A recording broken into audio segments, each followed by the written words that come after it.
and welcome to another edition, episode number 38 of the Lab Epstein Dating Podcast. Jim here, alongside my friend, co-host, former coach, professional evaluator, successful business owner, and a man with a great head of hair, Jake Epstein. Good morning. I only say that because you complimented me on how well I look today. Yeah, you do. Well, I need to visit the guy that trims up the hair a little bit, but you know what? Winter, wearing a lot of beanies in Colorado this past week. So it's all good. I mean, it's not man bun length or anything crazy like that. I did have some bad hair days, in the early, I would say the mid, like 2000s, close to 2010. It wasn't a good look for me. So, I try to keep it a little trimmed up nowadays. Look presentable. I'm Italian, as you know. I'm wondering, I don't know, maybe the slick back look. What that would be? Yeah. I went through that too. That was more the college. Okay. I had a lot of Italian roommates, so I had to keep up with them.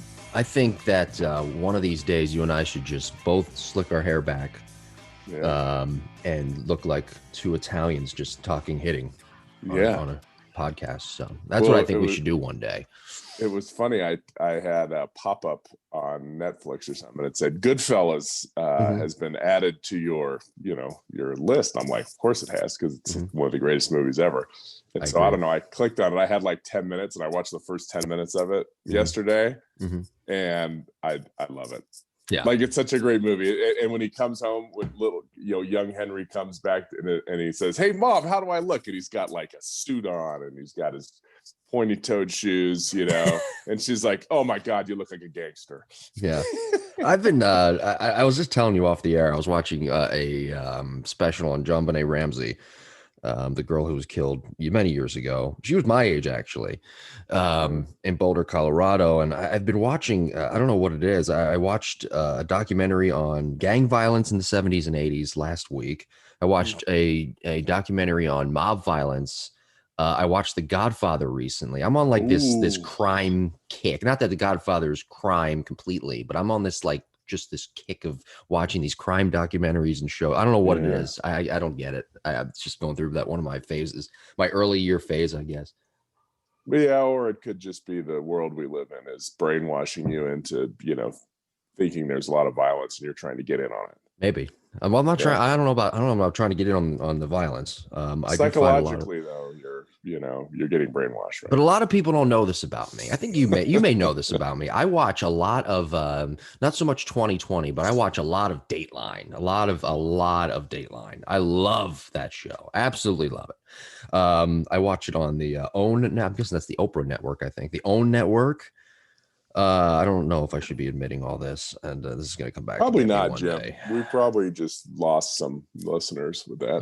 But I have a passion for like that crime stuff.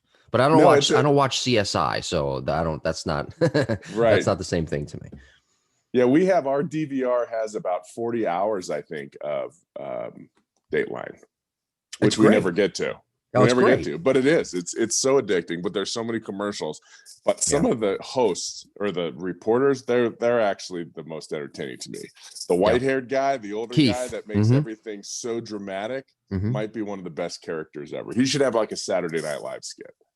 I think you know what it's a good thing you brought that up. He does. Keith Morrison's his name, and he actually does have people who played him in the past on Saturday Night Live. And his I looked this up one night because he is my favorite host too.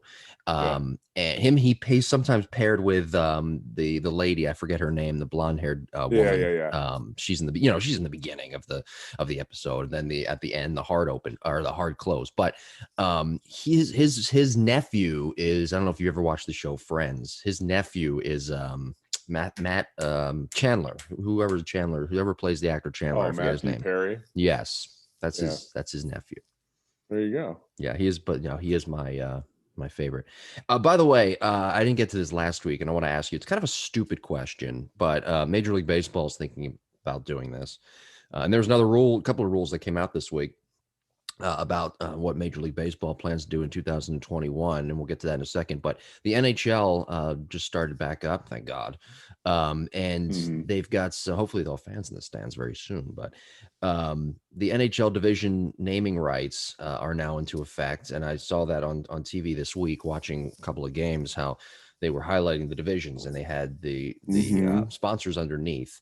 I want to know your thoughts on that becoming a reality in baseball, if it does. I know it's kind of a stupid question, but I'm surprised with how many people out there, from what the research I've done, actually have an opinion on it. I couldn't care less, but some people think it's just, again, messing with the game, I guess, and among other things.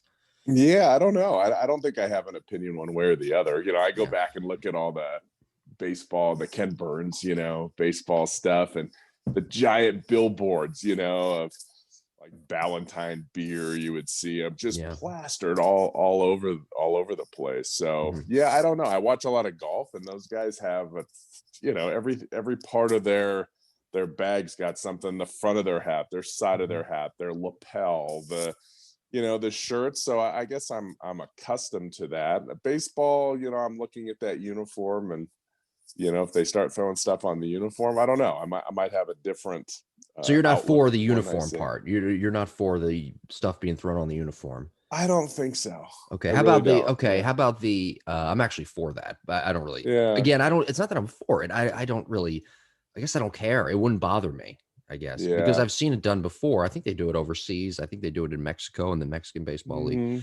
What about this? Is something. I mean, if it said Chico's bail bonds, then I think I would be okay. If it said Chico's bail bonds on the back, or it said, or if it said Epstein online hitting academy. That might be good. I'm sure that's in my budget to put that on a Yankees pinstripe jersey. I think teams, I don't know why they don't do this more. They're starting to roll this out, but having the sponsors or a logo on the tarp. I don't know why teams don't do that more. I guess because maybe it doesn't rain enough, or it's not. They cut away, enough. Maybe. Yeah. I don't know. I think baseball's done a really. Last year they did there were so many ads like on the back of the mound. Right, you would see some kind of logo that would change every time that they just put in there, or behind home plate. That one's always So I think you're getting visibility from TV, which is what you need, right? Because it's not like the people are at the games right now. So I don't know if I would touch the uniforms with anything too big right now. I don't know. That's just me. I mean, maybe if you wanted to throw a patch on the sleeve and everyone had the same patch. Yeah. I think I would be okay with that, but I don't know. I mean, I don't even like, sometimes you get all the playoff patches on the hats, then the hats look all, I don't know. You got a lot of crazy stuff. Well, that would cost a company a lot of money though, too. I'm not really taking that into effect because you see that patch and that logo. That's the first thing you see on their uniform. When you think about it, I mean, that's the first thing you see when you're watching it on TV. You see that patch on their uniform. Yeah. Well, we'll see what happens. I think the players union is too strong for that. I think the owners will be like, let's NASCAR this thing up, no problem. Right. Let's make up for the lost revenue in 2020. Yeah. But the players union, I'm sure will. Also, I can't remember. We discussed this earlier in the summer. I can't remember if you were for or against it.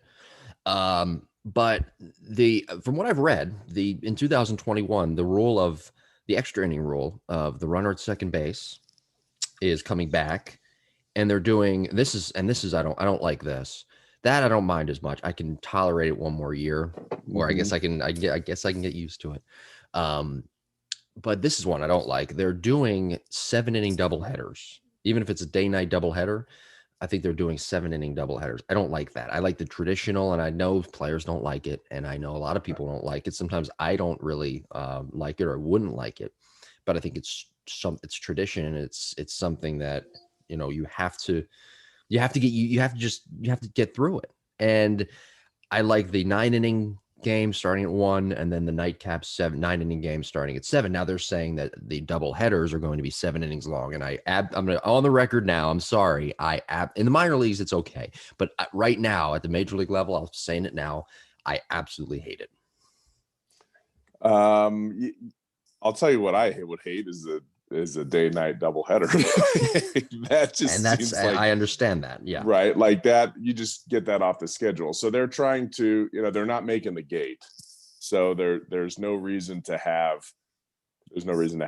new gates, 2 new gates or something like that. A split where they clear out the stadium and bring it. As a player, you lose everything. Sometimes in college, a doubleheader is pretty cool because you get the other guys that don't get to play as much, right? The backup catcher gets to play that second game, and that's pretty fun. I feel like pitching is really going to get depleted when you start throwing double headers out there. Your bullpen is going to feel that. So what is I guess I'm not up to speed on how many of those are those scheduled double headers, or those double headers they're throwing in because we're losing games of COVID if there's an outbreak, something like that. I think all of the above. Yeah.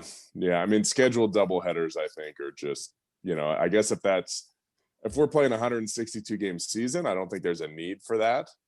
I think they, if they're going to go to a regular season, as far as making up games, 2 7s, I guess I'm for it, because you got to do what you got to do to get the games in. But so you're begrudgingly for it.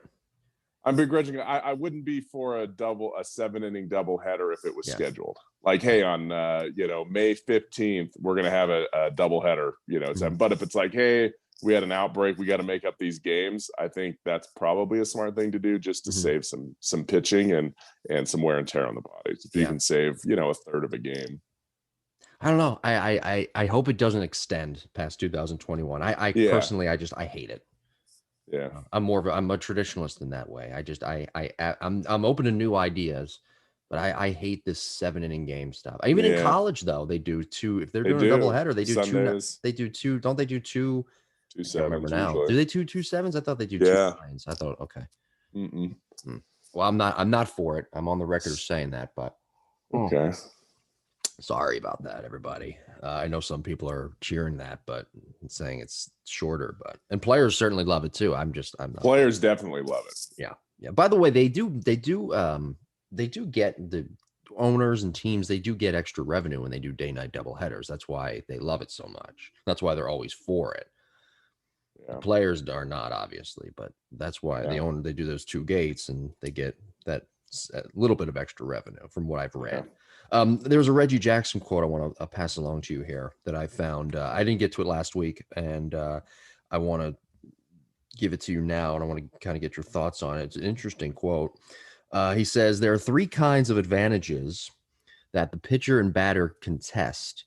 There's the physical advantage, the strategic advantage, and the psychological advantage. And we've touched on all of those things, just use different terminology on previous episodes.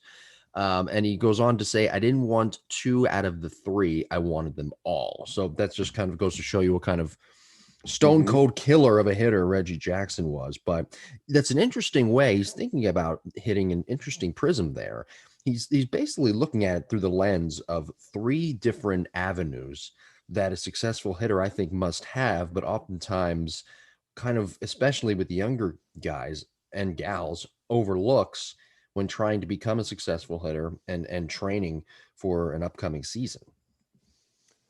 Those are great. I mean, those are probably 3 attributes of any great athlete or great player. I mean, you could look at Tiger Woods, right? I mean, he's definitely got that psychological, or he did that psychological approach when he would play players, right? There's gamesmanship that goes on. Remember Al Raboski, coming out of the bullpen and blowing up the rosin bag, right? I mean, he was intimidating, like he was trying to get that edge.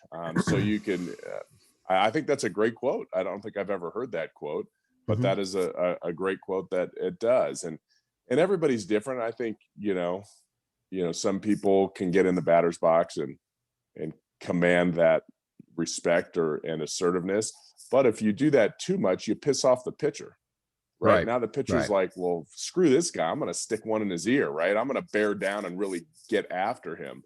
And my dad always used to say, because he grew up watching Mantle, and I think we've mentioned this, it looked like he was dragging his bat up to home plate. Like, he was very unassuming.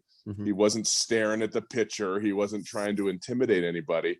He just wanted to get in the box and get in his own safe space and let that pitcher kind of fall asleep to him. But if you give the pitcher a reason to bear down and shove it up your ass, you got real problems. Like, that's the last thing you want to do. So, and I think everybody's different. That would be more of a football mindset. But you get, and Reggie was a guy that was, I'm going to get in there and do damage and hit home runs. And, he was, one of the earlier guys that I don't think he was a big bat flip guy, but he was definitely somebody that watched his home runs. And that was his thing. But he also, up until recently, I think he and Babe Ruth were the all-time strikeout leaders. Right. So there were times when pitchers probably did bear down, like, screw this guy, I'm going to get after him. Yeah. Hey, taking care of your mentals was just uploaded, archived episode on YouTube, the full episode on our YouTube channel, the Lab Epstein Hitting YouTube channel. So you should go, I think, check that out now if you haven't done so already, and check out our YouTube channel. But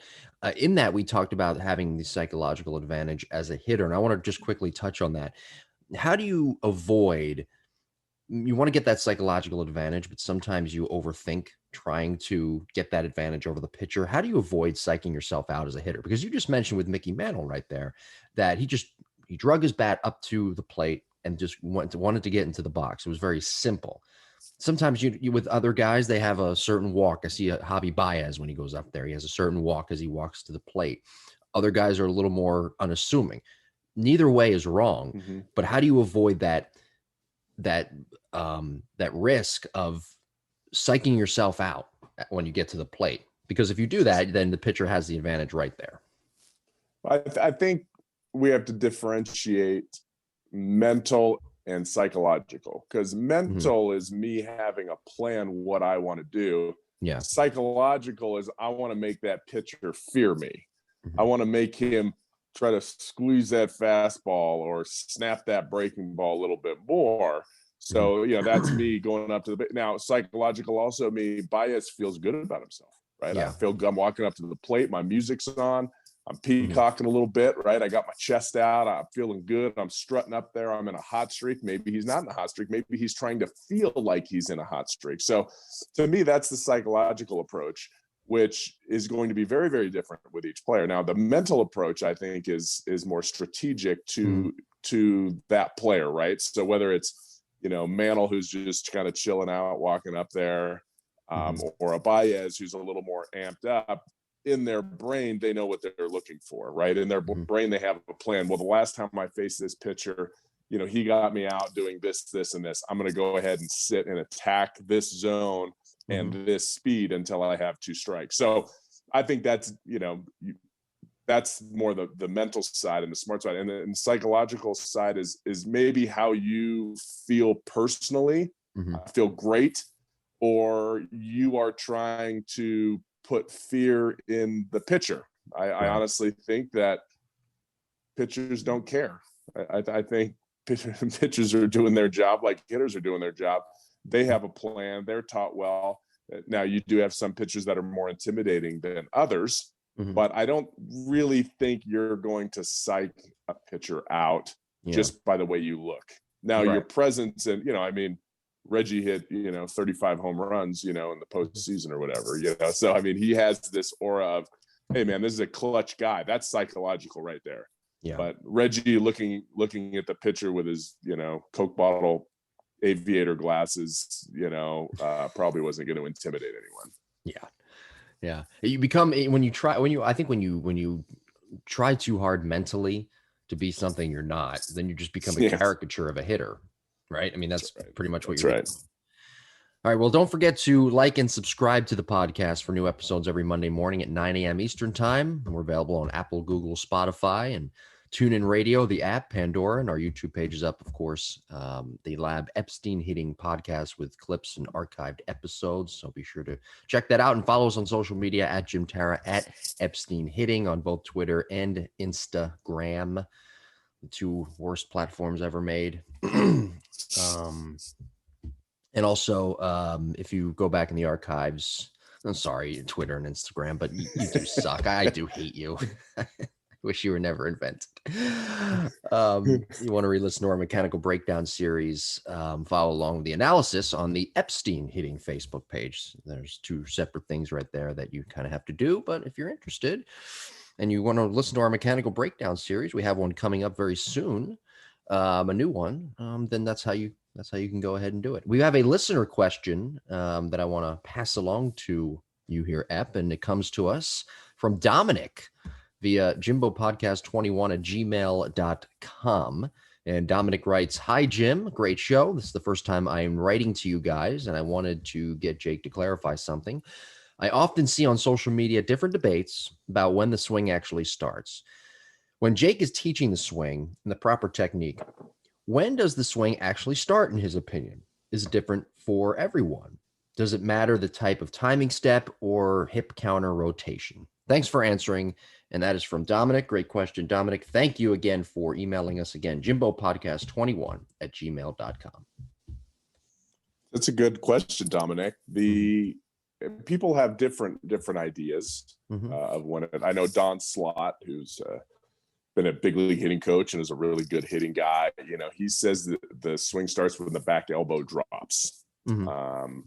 So that's, you know, I usually tell people the swing starts when the front heel plants and the front hip starts to rotate. That's kind of when it's go time. Now we can hesitate a little bit there if it's an off-speed pitch, but that's about go time.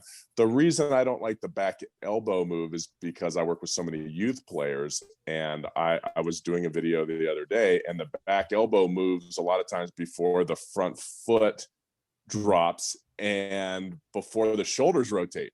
So wait, I'm sorry. Can I stop? Can I just stop you? What is the back? No, just absolutely. What is? That's it. Show over. Talk to you next week. What is the back? What is the back elbow drop? I think some people are might be a little confused by that. So if the back elbow starts up, you know, it's not against it's not in the slot, or it's not against the body. So when it starts up, and then, you know, if you watch most big leaguers, you know, slot is pretty much right. You'll see that front foot land, and then the elbow comes at the same time. And when the elbow comes, the back shoulder comes at the same time. So it's kind of like, I remember we were at a convention together speaking, and I think it may have been a softball convention. And so we were talking about that, and I heard him, and I picked up some really good things with his talk. But it was, you know, he was big on the elbow, and I'm like, you know, do you work with 12-year-olds?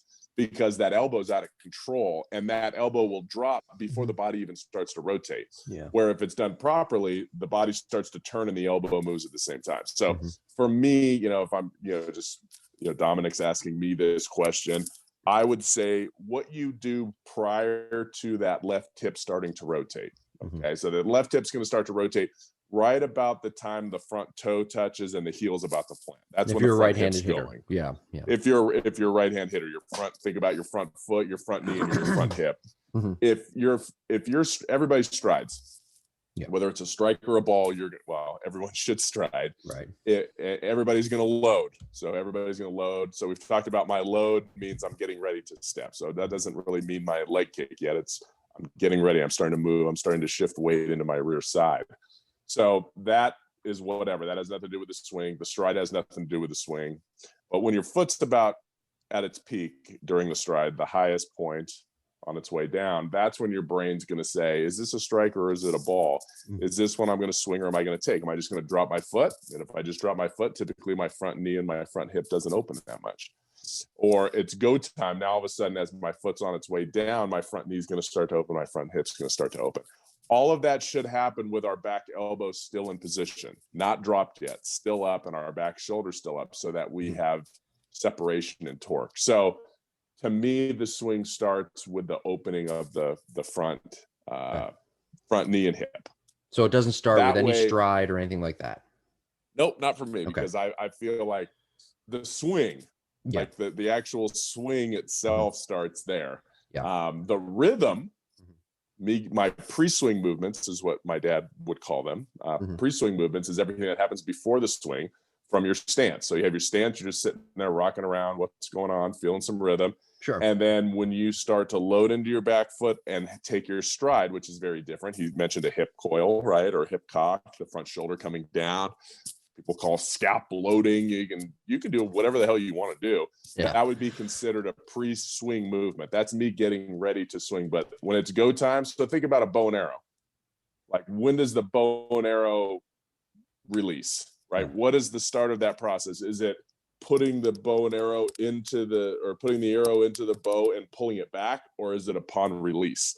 So I would say the arrow's coming out. That would be shooting the arrow. Everything before that, loading that arrow, would be considered a pre-swing movement. Okay. Yeah, and that's how I do my teaching. That's my teaching. I try not to mess around too much with a player's style. I'll make suggestions.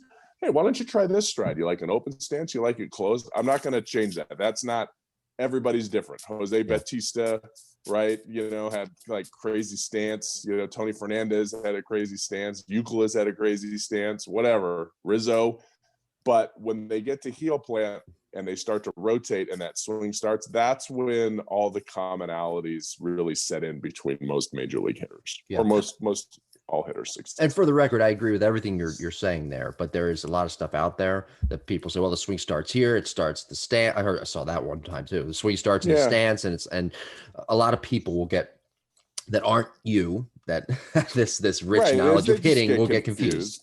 Yeah, they'll get confused. So, all right. Anyway, Dominic, good question. Thank you. And again, if anybody has questions, email us. Is it Dominic with a C or a K at the end? Dominic with a K. I have a cousin named Dominic with a K. Maybe him. He didn't tell me where he's from. Oh, I figured there would be, if it was Dominic, the last name would end with a vowel.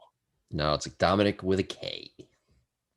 No, I mean, his last name would end with a vowel. Like I don't know. Yeah, he didn't tell. Yeah, he didn't. You know what? I didn't get his email. I don't want to say his email on the air, but. No. But I think he is Italian. Yes. I think this is good. We're building in our Italian base. That's right. First, Dom. That's the first. He's like Dominic's. That's the first time Dominic has emailed us. It's like in sports talk radio. I don't listen to sports talk radio anymore. But like when the callers say, "Hey, first time caller, long time listener." Yeah. Sometimes I want to call the station one day and just say, "Hey, first time listener, long time caller." Flip it on.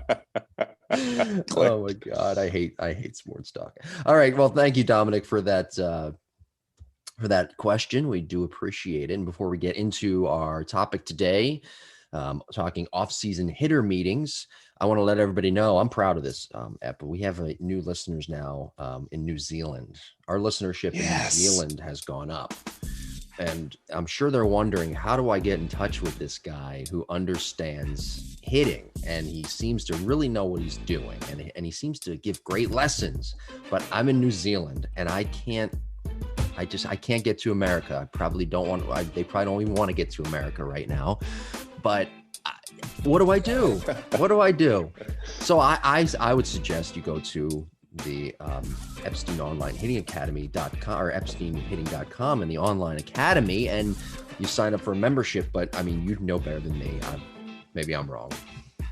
It's absolutely, and the nice part is, we speak the same language. In New Zealand. Sometimes it's hard if I'm getting players from Asia because I have no idea how to communicate there, right? Like that's a problem I have. But in New Zealand and most of Europe, I can we can get it done. So yeah, absolutely, the Epstein Online Academy. Send in your videos. We'll mark it up. I'll get you a drill plan. We'll get better. I always mention my boy Nick down there. Hopefully he's listening in I don't know what part of Australia. The Gold Coast, maybe? Northeast Australia? Is that considered the Gold Coast? That is, I had a family member who lived in Australia not too long ago, and he lived, I think, in the area you're talking about. It's a pretty good eastern baseball part. Yes. Yeah. And so he they sent me all his stats. He went to an awesome they had like a little showcase there, and he sent me all his data. They sent him from Rapsodo and from Blast, and I'm like, buddy, you're locked in. And he's a gamer. Like, most importantly, the guy finds barrels. Like, he gets hits every single game. He's a good player. I think we mentioned him. He's going to school. He's coming to go to school in the States, but was it Missouri? Somewhere in Missouri. Yeah. Right. Yeah, and so he's, but I think he wants to get, signed. Mm-hmm. I really do. I think that's his goal, and he plays for. I don't know if you guys remember, or the local scout down there is Dave Nielsen. I don't know if you remember him. He was actually a big guy, big catcher for the Brewers, probably in the late '80s, early '90s. Gosh, I hope I'm right. No, it was probably '90s. And he's an Australian-born guy, and so he kind of runs stuff down there. But anyway, they play good ball. In fact, I was working with a team the other night in Denver, and they had at the facility, and they had an Australian baseball game on the Australian Winter League. That was pretty cool. That was pretty cool to watch. Mm-hmm. But most importantly, all those players should probably join the Epstein Online Academy. I agree. My godson, my family member took my godson to an Australian baseball league game when they lived there many years ago. Right on. So Australia is there's a little bit of a pocket of baseball there in that country. Yeah. That is pretty predominant. Now, again, everybody in Australia, New Zealand, America, just log on to EpsteinHitting.com and you can log on to and sign up for the Epstein Online Hitting Academy. And by the way, question, how do you connect with people who don't speak English on the Epstein Online Hitting Academy? Because you have players from all over. Yeah, I do. They either know someone that speaks English or they're able to translate the audio that comes through. So I don't do anything special for because there is a handful of Asian players that send stuff in, and they probably speak English. Or some sort of English. For the drills, it's not a problem, right? Because we're demonstrating the drills, and I go through exactly how to hold the bat and where to put the bat and where to, So you could copy that. The analysis, they can follow the lines, and I make it, I use a little bit more graphics to make sure that they're seeing where the elbow is, or where the hands are, where the front shoulder is. But I'm sure they have someone there. I don't have any special software. Okay, so again, and my kids don't speak Chinese yet. I have them trying to learn Mandarin. What about Spanish? Do they learn Spanish? Of course, yes, Spanish. Spanish is good. I wish I'm decent at Spanish. I can understand Spanish. Yo hablo español. Speak it great. Yeah. Yo hablo español. I speak that. I speak Spanish. You do. I do. I know. That's your job, man. We've talked about this before. So again, log on to EpsteinHitting.com and click on the Online Hitting Academy to sign up. It is a great feature, and it's not like I have my workouts where I get my workouts. That's like an online thing too, from a guy.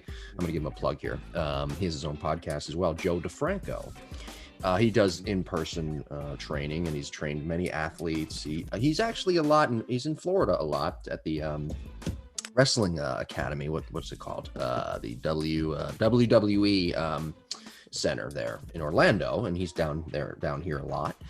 But he also has a huge online website that you can get your workouts from. You become what's called an insider, a DeFranco insider. I mean, there you go. Really shilling for this guy here, but you're welcome, Joe. We have listeners in every friggin' country in this world. But in all seriousness, the online Epstein Online Hitting Academy is very similar to that. So go ahead and check that out. Okay, let's get into our topic, episode number 38 of the Lab Epstein Hitting Podcast. And by the way, I think our tagline should be the Lab Epstein Hitting Podcast, Finding Barrels.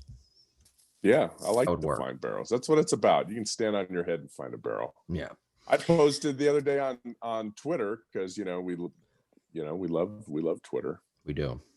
And Instagram. We do. But I posted your boy Vlad Guerrero Jr. just hitting like 10 balls, 15 balls right in the back of the cage, finding a barrel on every single one. Not worrying about how high it was or how hard it was, just finding a barrel. Baseball's so hard to find a barrel. It's so hard to find that small sweet spot. Maybe we should do more training to get our eyes and our barrel to coordinate together instead of trying to, hit with our third and fourth toe digging into the ground. There's some funky drills. Yeah. Yeah.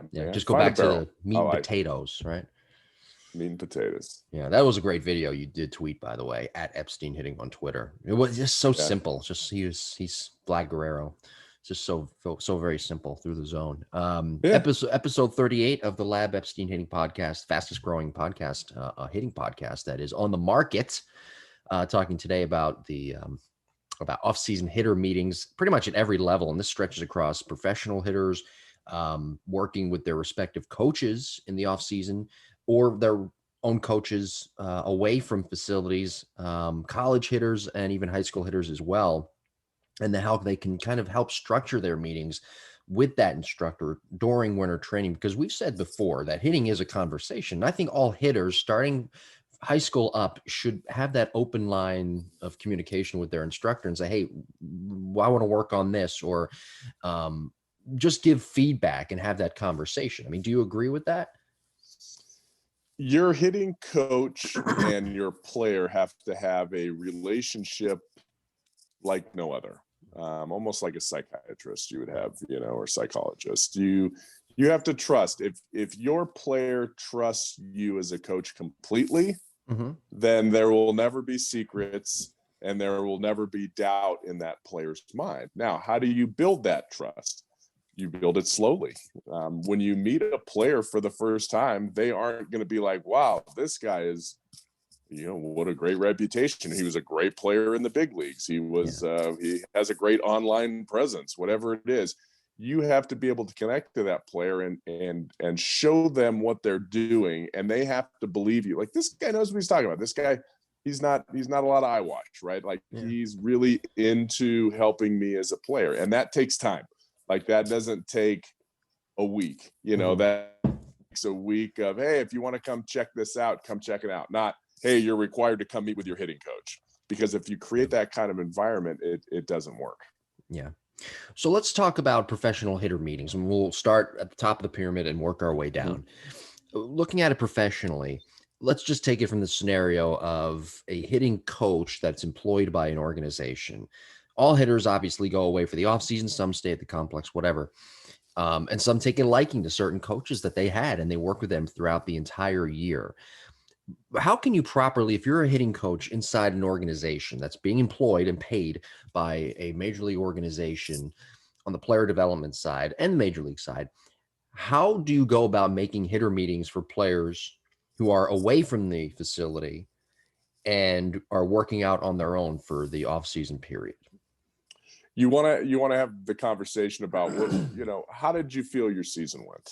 What do you feel? What were your strengths? What were your weaknesses?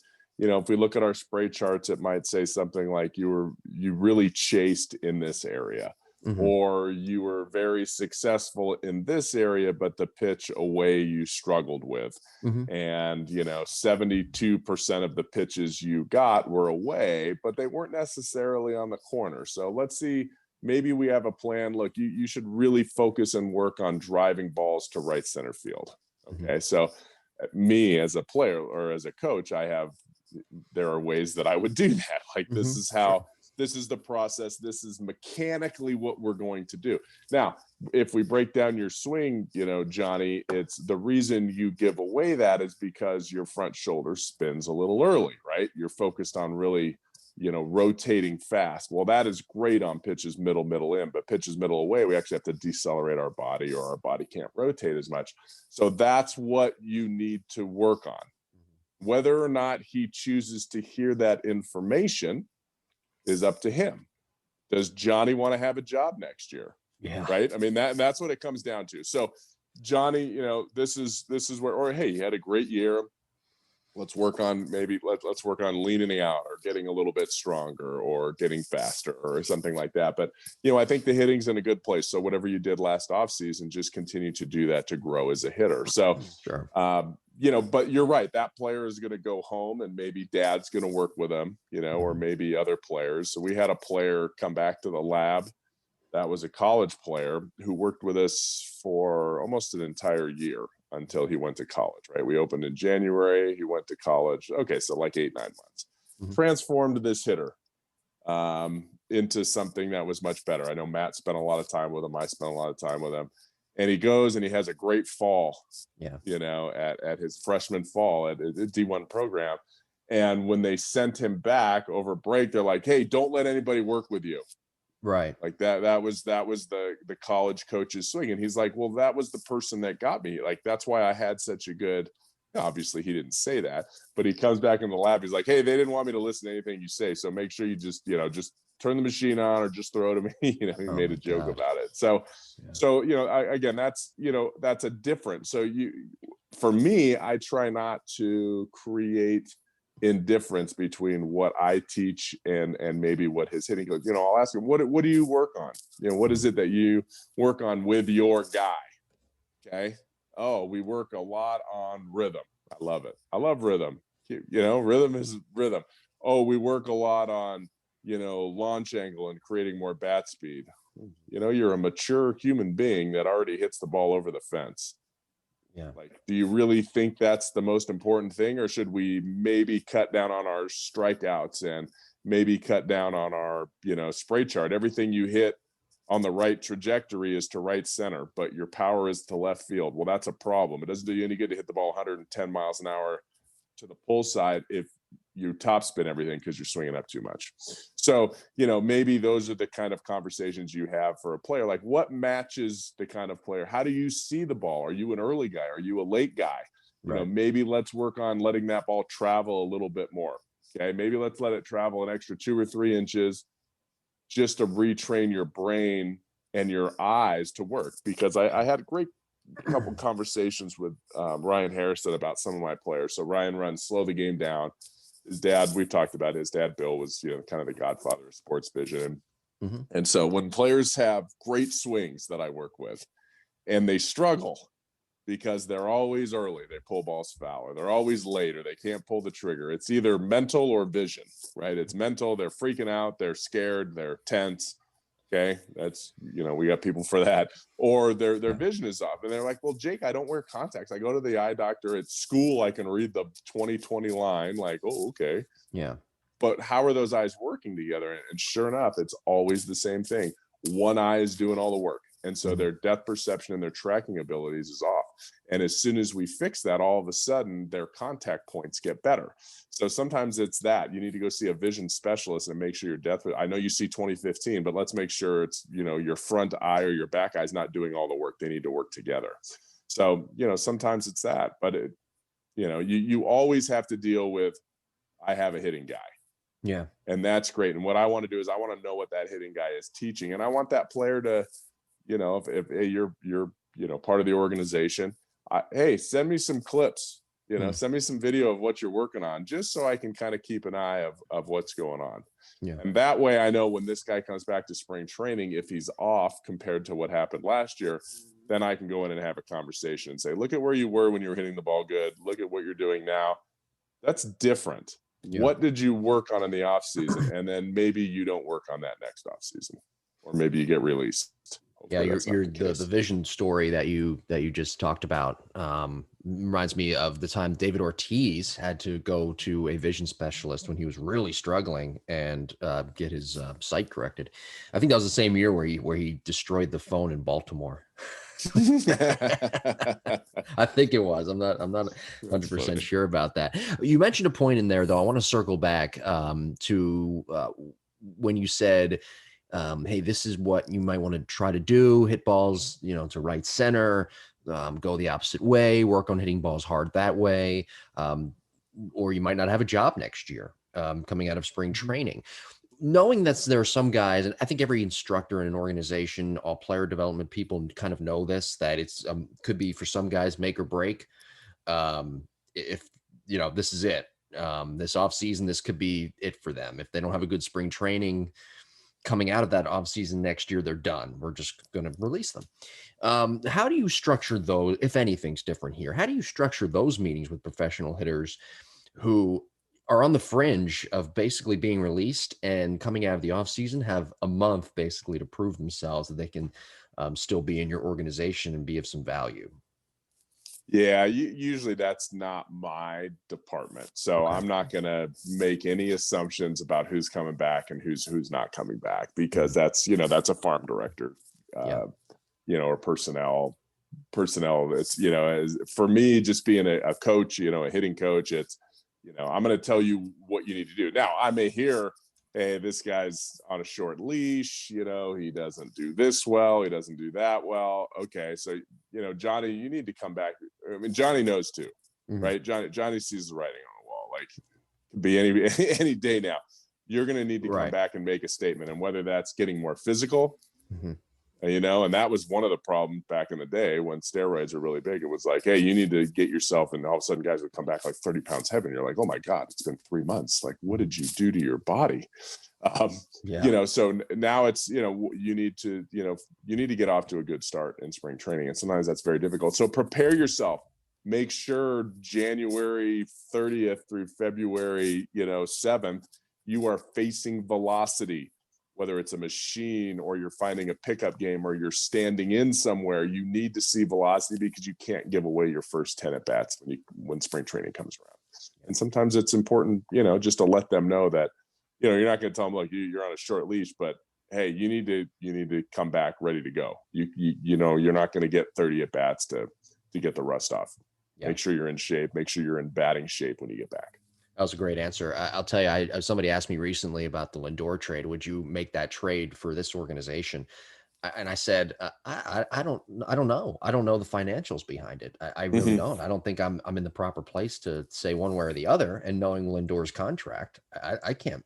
I don't know if I can make that decision. So I like my point is, I like your answer there that you said, well, it's not really my department, which, again, I feel like I'm quizzing you here. We're doing a job interview, but that is the right answer.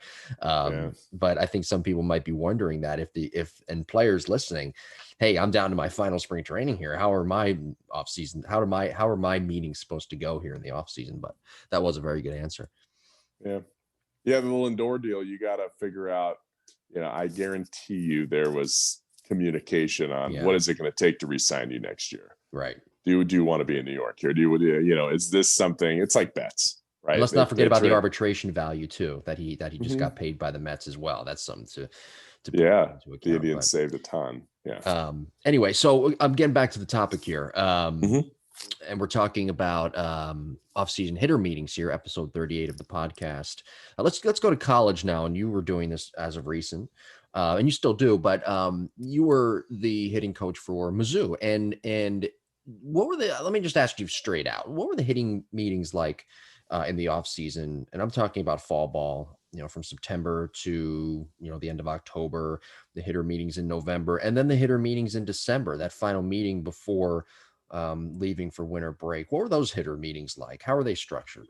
In the fall, you're getting to know everyone. So you're evaluating and you're creating relationships with guys. And, at Mizzou, Coach Beezer, really stressed staying in the zone, right? Not chasing pitchers' pitches, and so learning the strike zone. So nothing was super mechanical. It was a lot of it was, make sure we're thinking correctly. We had a 6-ball zone, 6.5 ball zone is how many balls, or if you lined up balls across home plate, ball 1 closest to you, ball 2 all the way to 6.5 or so. Okay. So we would say, we're going to work ball 5 and 6 today, middle away. That's what I want you to think about. That's what I want you to anticipate. And then we would set up, tees and machines accordingly. And then when we would get in games, they would still kind of have that approach. Yeah. And then sometimes it'd be like, okay, now our approach is ball 2 to 4, right? We want to look middle in, and we want to look to drive things. So that's a big part of it, and then getting their metrics, right? What are your swing metrics? So when I first inherited that team, their swing metrics were nowhere near where I liked them. So they were all dumping their barrel a lot. Yeah. Their vertical bat angle was very, very steep. And their attack angle was very, very steep, meaning they were swinging up closer to 20 degrees versus 10, and their vertical bat angles were like in the -40. So that was, that was the first thing I wanted to see. Now, I didn't change anybody. I just was like, okay, wow, we have work to do. And then I, obviously talked to the coaches about it. This is how we need to attack this. And instead of telling every player what they needed to do, I slowly just began implementing drills that would help with those numbers. We would do a 2T drill, or I would set the fastball machine up instead of at the shins, I would set it up at the belt at a high spin rate. And if you lost your barrel and your bat vertical angle was bad, you would swing and miss at like 30 balls in a row. And they'd be like, oh, geez, this is really bad. Okay, hey, try this. How about this move? Oh, that feels pretty good. Oh man, now I'm hitting that pitch. And then we would go back to low. So that was kind of the process. And then, moving through the fall, you're figuring out what guys do and trends and what kind of hitter you think they're going to be. And then when they go home in the fall, it's, hey, you got to come back and earn a spot. You're a freshman. We got, 20 freshmen and there's only 5 spots, for you to go. What is your role here? Like we had one player, Josh is awesome. He was a good kid. And Josh was fast and he created havoc on the bases. And he was the worst bunter we had. He was a left-handed speed guy that couldn't bunt. Like, what in God's name is your value? And his exit velocity wasn't above 92. Like, he wasn't he was only 160 pounds. Yeah. But he was a good hitter. He hit a lot of line drives. He hit doubles, you get him down the line. But it was like, you need to learn how to bunt. You need to bunt 300 balls a day when you go home. You need to find a machine or whatever, crank that sucker up and just bunt. Because if you can't bunt when you come back, there's no spot for you. You know what I mean? So that, it might be a conversation like that, or it might be a conversation with, okay, you need to go home and then just stay sharp. You had a good fall. Let's build on this fall and let's get going. But a lot of that is the same. You have 6, maybe 4 weeks off, 5 weeks off. You don't see them. This year was more because of Thanksgiving and nobody the colleges didn't want guys coming back for 2 weeks before the semester. So everybody stayed home, because of COVID. So they were home for 6 weeks. And the most important thing, I think, from the coaches that I talked to this offseason, this extended offseason for college, was see velocity. Like, especially in softball, because their season usually starts a week or 2 earlier than baseball. It's like, don't go home and just do tee work. Like, go home and see some velocity. So I would personally, once I had the relationship with the players, this is what you're doing and this is what you need to work on. Remember these drills? Because what's your issue? And I'd ask them, well, I tend to do this, right? Yeah. They know the answer because I've shown them the answer on video. Here's your misses. Here's your spray chart. When you hit the ball, if it's a right-handed hitter and you're a little bit late, well, let's go the other way. There's a player there that's very gifted, and he's a left-handed hitter, and he had great pull side power. Great pull side power, and he didn't hook. Like, great backspin, pull side power.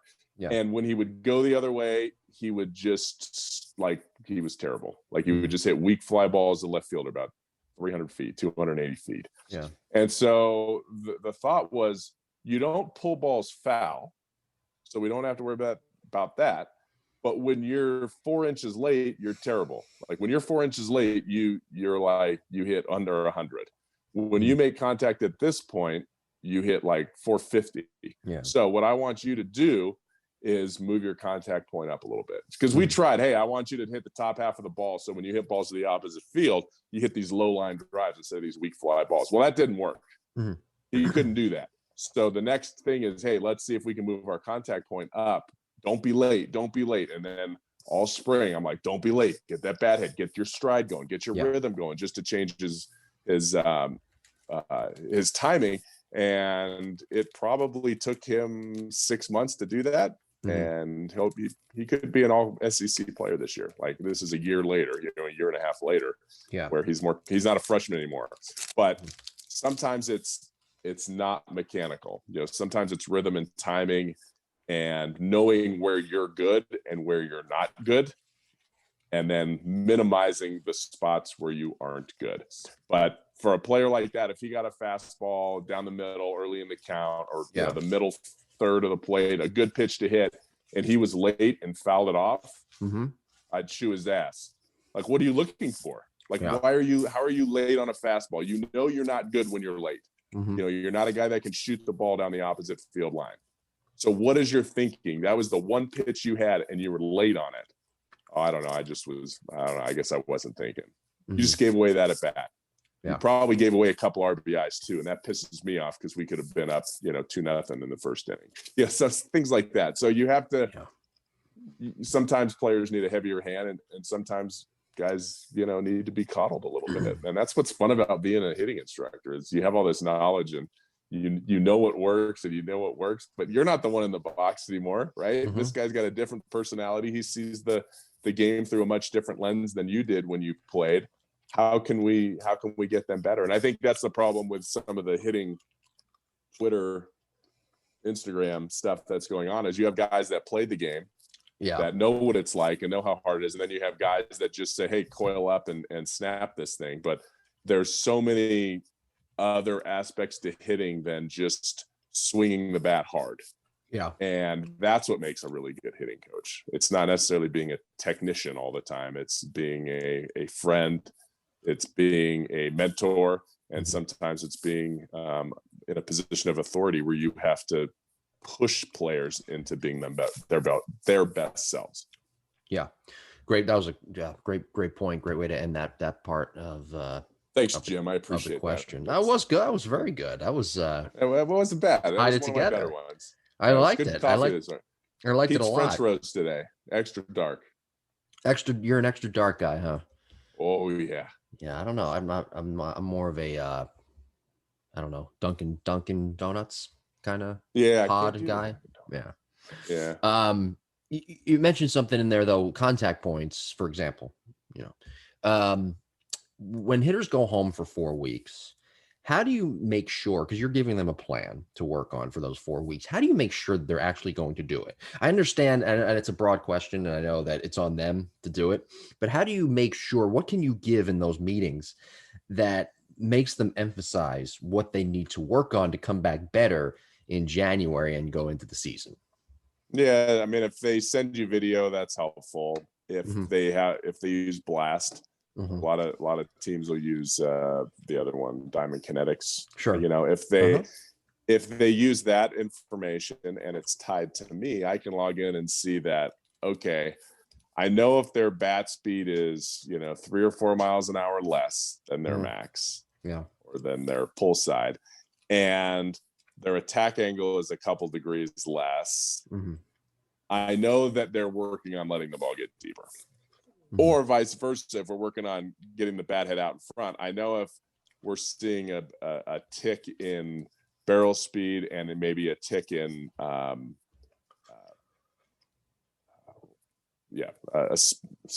tick in bat speed, as well as attack angle goes up a little bit, then they're probably going more pull side. So that's one way to check on them, but honestly, it's not my job to check on them. Right. I mean, they're grown men and they need to be accountable for their actions. And if they're not, they don't play. And once you get to the college level, that's how it is. And pro level, if you don't play, somebody else will. Right. And that's what they have to understand. They have to understand that there is somebody nipping at their heels, or, hey, you're the guy. Hey, take that guy's job. I mean, we had a guy, I remember when I was playing, we had a freshman come in. I think I was a sophomore at the time. Freshman came in. We had an All-American center fielder, a right fielder. I don't know what Fry played. Amazing, but one of the best players I ever played with. And this freshman came in and said, I'm going to take his job. Yeah. And he said it verbally. So what we did was we hazed the heck out of him, and we, taped him to a chair, and we, locked him in the bathroom for. No, I'm just kidding. Yeah, careful. Mike Leach. Careful was now. That Mike Leach that did that one? Put him in the porta potty. Yeah. Oh no, that was the Peyton Manning at Saturday Night Live. That's what it was. Well, Mike Leach did something. I know you're alluding to. He did. I think it was a trailer of some kind. But no, I mean, it's like, you can't come in like that. But that's the attitude. Look, you got to take somebody's job. So you're in two positions. You either got to keep your job because this guy's nipping at your heels, or you're close, man. You got to take that job. Why don't you use the next 6 weeks on your own or 4 weeks on your own to take somebody's job? Sure. And it's a fine line in college, because in pro ball, that's what it is, like cutthroat. I don't care who that guy is. I'm in the minor leagues. Yeah. I'm going to step on his back to get to the next level. Like, I don't care. In college, you have to create an environment where it's one unit and everybody loves each other, but you also have that dynamic where people are competing to make each other better. Yeah. But when that happens, you also have guys that get their feelings hurt. So that's a tough one, but you have to self-motivate players without alienating other players. Like, hey, I want you to try to take his job, right? If he goes home and he doesn't work hard, I need you to step up and do it. But right now you're number 2 on the depth chart. Yeah. I want you to be number 1. I like you. and you're going to need to be number one for this team to be successful. And then when the other kid comes in, hey man, he's pushing you. Don't sit on your hands the next 4 weeks. You better come back better, because he's going to come take your job. All right, Ep, I'll make sure I get work done. So Oh, it's life. It's a fun. It's life. It's absolutely life. Sorry. And that's your job as a coach, is to motivate and to push and to love, right? And to create relationships where that player, trusts you, knowing that you're out for them. I mean, that's the great part about being a coach. You're not competing with anyone. Yeah. You're trying to make every player, and if those players see that you are invested in them and you care for them, your players will do anything for you. Let's move on to high school hitters here and their meetings. How do you set up their winter meetings? You're getting a chance to work with them really after fall ball and throughout until the rest of the winter and into the spring. They're not going anywhere. They're not like pro or college guys, unless they go to a different instructor. Why would they? Right? What kind of meetings do you have with those guys and gals, and how do you structure those meetings? We're preparing. So, the high school, it's so different, high school, there's one of my buddies here, coaches a high school team, and he's excellent, and he's invested, and he's a full-time coach and athletic director. He coaches baseball and softball, so he doesn't have to worry about, teaching chemistry, during the day. And he does reports. He just did analysis on all the players that were trying out and what they needed to get better with and what they needed to work on. And what they're doing now is they can do some, I don't know when it starts, but they can, the season starts later here, especially because of COVID, but they can start chipping away at those everybody's issue. So it's the same thing. You have to evaluate. Not everybody is in the same boat. Okay, this kid needs to do this. This player needs to do this. So it's very similar to college. What I would do as a high school coach is I would know what they're doing. Hey, what are you doing to get better? Like, I see you from, because a lot of schools, at least in Texas, they have class, they have baseball class, right, all year long. So from like whatever 2:30 to 3:30 every day, they go to baseball. They lift in the morning at like 6 a.m. before. That doesn't count, but then they can go to baseball class, and when the weather's good, but they at least see them and evaluate them. Well, then we see the players come into the lab at 7:30 at night, and they get extra hitting in to prepare themselves. So that's where I like to have great relationships, me as the lab owner, not a high school coach, with those high school coaches. Hey, what do you want us to work on? Is there anything specific? Because I don't want to have a bad relationship. Oh, don't listen to this guy. You need to work on this. So, is it, hey, he needs to work on breaking balls? Great. I want you to take, the majority of your time today on the slider machine.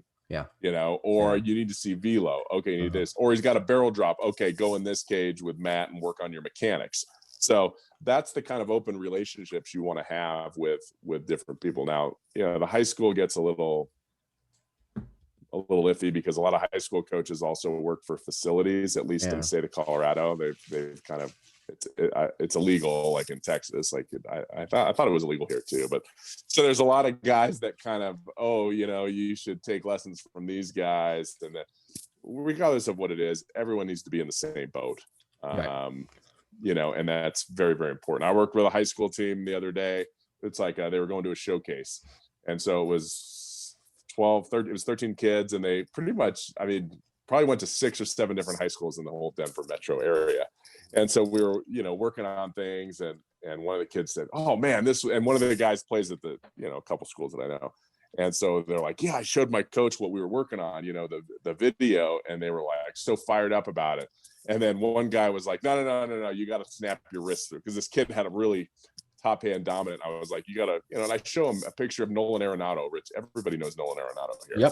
And Arenado doesn't roll over like ever. His bottom hand or his top hand stays underneath all the way into his extension position, into his follow through. So I said, you need a little bit of this because you flip a little early. Showed it in slow motion. The coach was like, no, you don't want to do that. Yeah. And so the kid came back. We had a second session, and I was like, okay, well, yeah, that's probably the last time your coach will ever talk to you. So just don't show him anything again.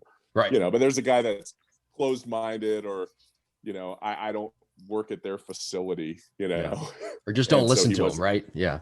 Right. It was, and so what it is, but that's very, very common. Like, you know, I mean, you had mentioned off air about a guy that, you know, a hitting coach that said, hey, you should try this. And the guy didn't listen to him.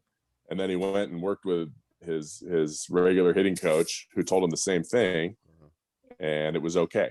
Right. And that's a level of trust. And that's a level of respect that, you know, people need to have, that coaches need to have with their players, so you don't run into that. Before we wrap up our show this week, did I miss anything as it pertains to off-season hitter meetings, just as a whole? Yeah, no, I mean, I think as a coach, you have to weigh here's what you need to do to get better. And here's what you currently do really well. Mm-hmm. You know, you can't be too, oh man, everything's great, don't change a thing, because then they'll just be like, okay, cool, man, I got a job when I come back, I'm good. And you also don't want to say like, oh my gosh, you got to fix this, you got to fix this, you got to fix this, and then the player goes home and is like, I don't even know where to start. So you have to, you know, you have to be able to motivate and give positive information at the same time you're telling them what exactly they need to work on to be better, so that they can be in the starting lineup when they come back. Right. It sounds so simple, and you make it sound so simple, but it is a lot. It's really complicated. And the way that great coaches can weave through is pretty spectacular, in my opinion. It's not easy. It's why some coaches win. Right. I mean, year in and year out with different players, and big budgets and small budgets. There's a reason why some coaches are really, really good, and it doesn't matter where they are, they get the most out of their players, and that's an inherent ability. It's not, you can't force yourself to be somebody you're not. Yeah. All right, well, great stuff this week. Be sure to like and subscribe to the podcast. New episodes every Monday at 9 a.m. in the morning Eastern time. That's in America, of course. The show is available on Apple, Google, Spotify, TuneIn Radio, and the app, and Pandora as well. And our YouTube page is up and running with archived episodes and clips from those episodes as well. Follow us on social media, our favorite platforms, Twitter and Instagram, at Jim Tara and at Epstein Hitting. And if you haven't done so already, go back in the archives and check out our Mechanical Breakdown series episodes and follow along with the analysis. Just go to the Epstein Hitting Facebook page. I know it's a lot for everybody, but you can always, that's a great thing about podcasting. You can go back and push the 15-second reverse button and go back to listen to everything I just said, all those directions. It's very easy. I love the 15-second rewind button. Yeah. And I love the 30-second go through too, you know. Not on this podcast, though. No, I hope they don't do that when we're promoting the Epstein Online Hitting Academy. That wouldn't be good. It's okay. Most of them are probably members. Yeah. Next week, episode number 39, we're going back to our Mechanical Breakdown series, volume 8. We've already done 7 Mechanical Breakdown series. I think we have, right? I mean, that sounds about right. Yeah. I'll have to double check on that. But volume 8 Mechanical Breakdown series next week, and we'll let you know next week who that will be. Ooh. Little suspense. Can't wait. Those are always fun. Yes. So we'll do that next week. Thank you for listening, and stay safe. We'll see you and talk to you very soon. Take care.